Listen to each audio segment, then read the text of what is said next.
video. Here's the live restoration of our current understanding of Tyrannosaurs, stars in the thumbnail, as a matter of fact. It seems only fair that I start with his article, which provides an updated view on the facial integument structure of AMNH 5027. He discusses the similarities of Tyrannosaur facial features to those of crocodiles, citing Morhart 2009, and that extant animals with average foramina, holes in the bone, counts below 50 in each jawbone have tooth covering extraoral tissues, that those above 50 but below 100 have immobile facial tissues, and only those with 100 or more are reliably excluded from having lips or other means of tooth coverage. All my sources are in the description. Morhart found in her research that the maximum Tyrannosaurid foramina count is 81, putting them square in the immobile facial tissues range. So they likely had lips, but couldn't make facial expressions. The rest of the head, according to Carpenter 2017, was rough and covered in armour, large scales, and hornlets. Easily the most controversial and famous aspect of Tyrannosaurus is its size. Relatively recent studies and newer ways of determining body mass have provided us with a decently consistent measurements for the Tyrant King. LiDAR scanning and GDI analyses by experts like Hutchinson, Scott Hartman, and Frenoy put Sue, the most famous specimen, at between 8,400 and 9,500 kilograms and 12.35 meters long.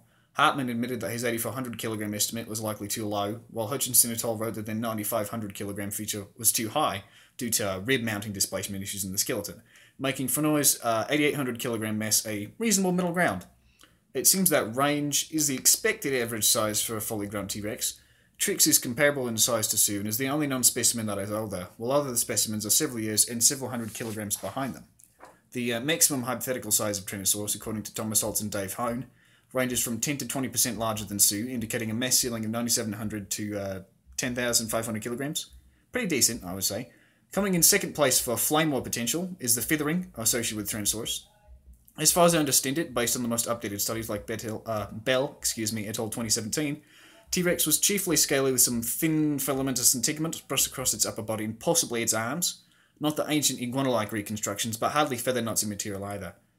These three illustrations by DeviantArt's Osmatar present three likely hypothetical scenarios of the main feathering, according to the most recent studies, which include Bell et al., and some of Witten's facial integument predictions, actually. An oft-overlooked aspect of T-Rex's biomechanics that I consider fascinating is its sensory and neurological capability. Robert Bakker, the coolest freaking paleontologist ever, led a study determining that the theropod's hearing was comparable to that of a modern-day owl, and a 2006 Science News article discusses how its eyesight was 3.6 times as sharp as that of an eagle, and the beast's massive olfactory bulb allowed it to track down prey from miles away with precision.